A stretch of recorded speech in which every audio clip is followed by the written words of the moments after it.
ये 5 संभावना। कर्म से मुक्ति, ज्ञान से मुक्ति, कर्म मुख्य ज्ञान साथ में मुक्ति, ज्ञान मुख्य कर्म साथ में मुक्ति, ज्ञान और कर्म दोनों साथ साथ मुक्ति।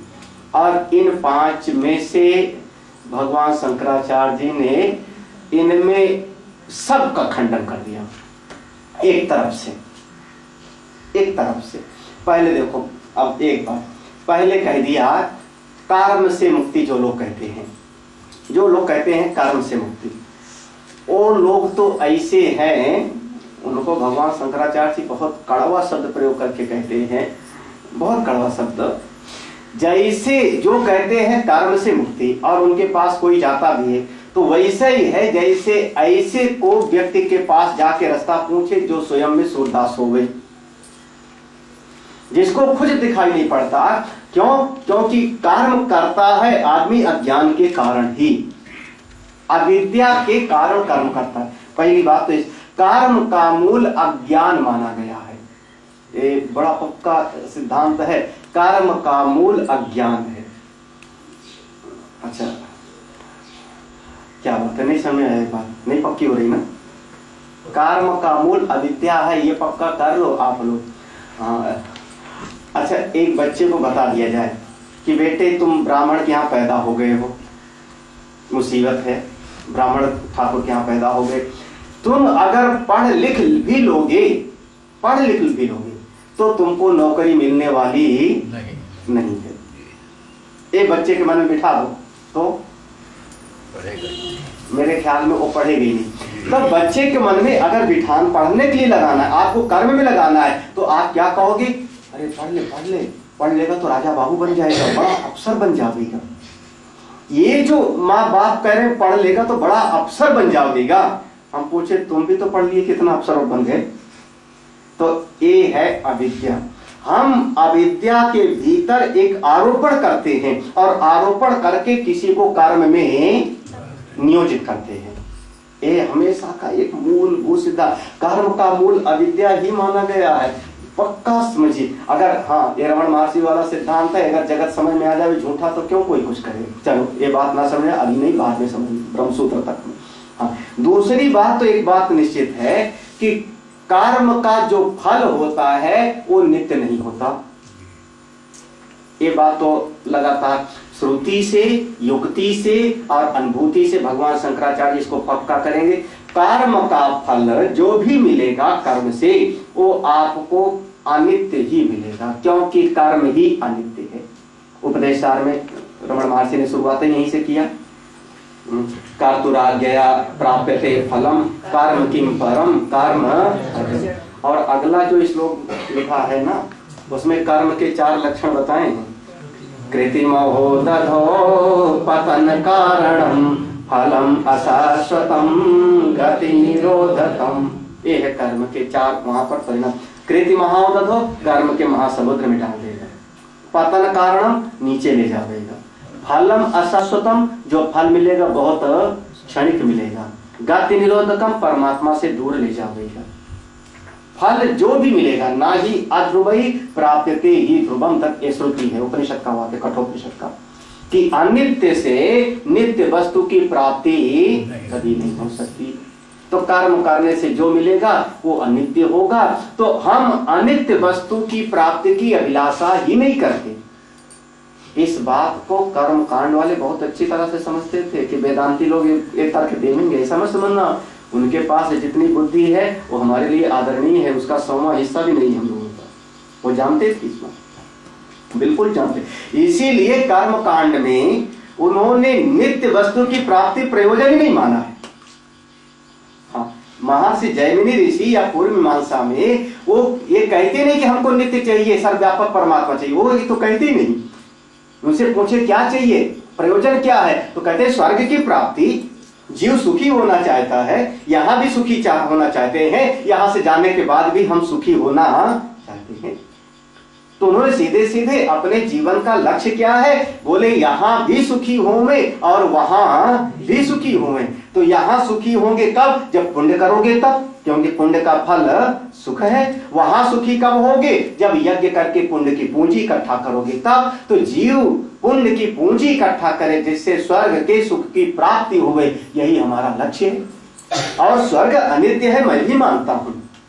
वो ये कहते हैं कि स्वर्ग अनित्य है, इसका क्या मतलब हुआ कि वाह वाह, अच्छा आप क्या करोगे? ठीक है, घर में सुख है, घर में सुख है, लेकिन घर में जो वस्तुएं हैं वो नित्य नहीं है, तो करो क्या? बाहर जाओ, कमाओ, कमा करके ले आओ और फिर घर में सुख भोगो।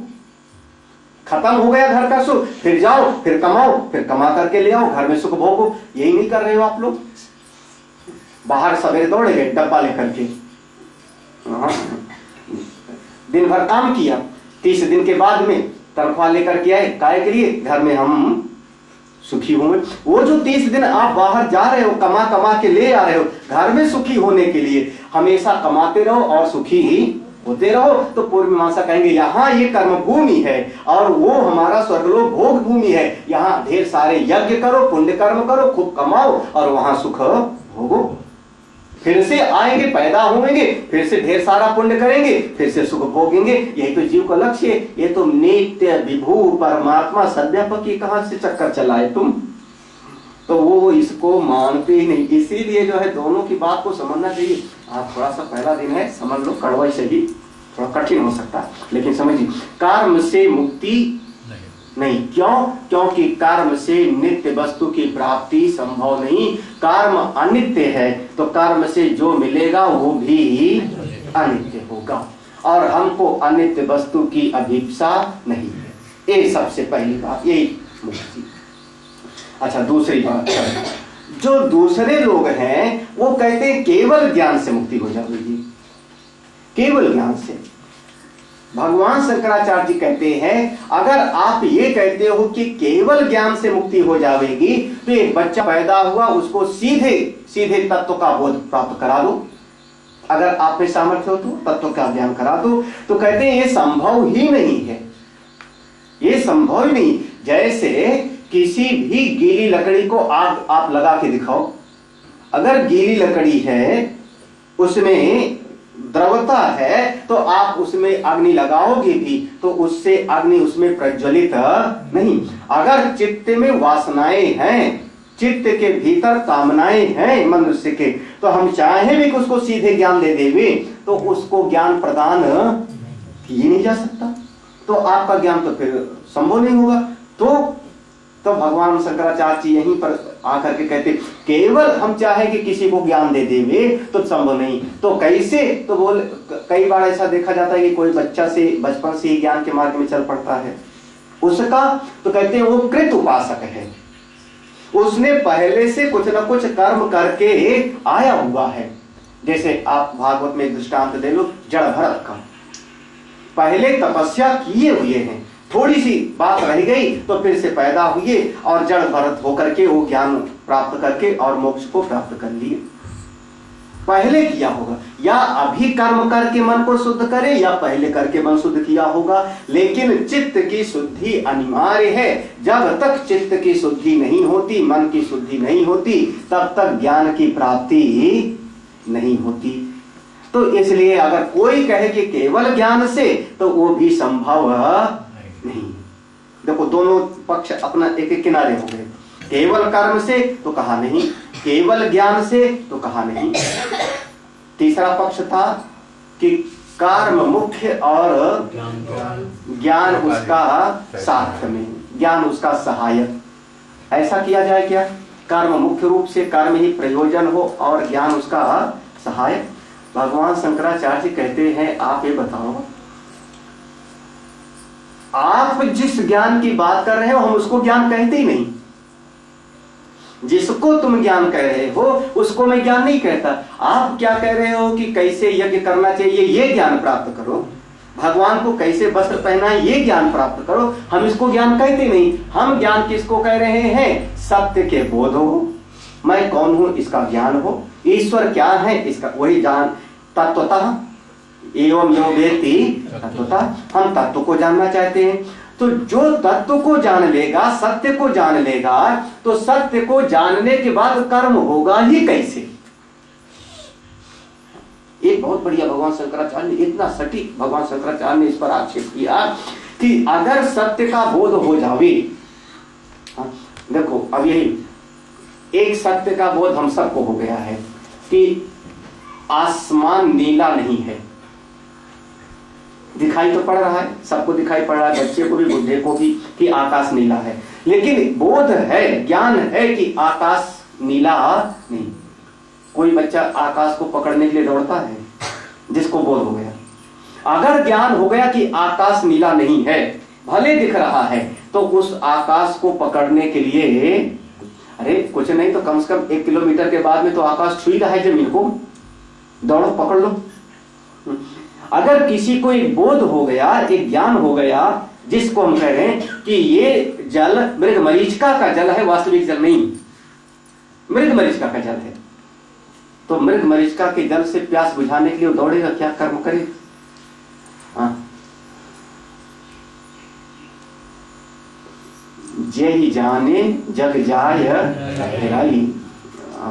देखो गोस्वामी छोटी छोटी बात में, एक चुटके से लाइन में बड़ी गंभीर बात। अगर आपको ज्ञान हो जाएगा सत्यता का, तो फिर आप उसके लिए कर्म करोगे भी नहीं। जानने के बाद कर्म हो ही नहीं सकता, कैसे करोगे? और अगर आप कहते हो मैंने जान भी लिया, कर्म भी कर रहा हूं, तो अभी तुमने उस ज्ञान को प्राप्त नहीं किया जिस ज्ञान को मैं ज्ञान कह रहा हूं।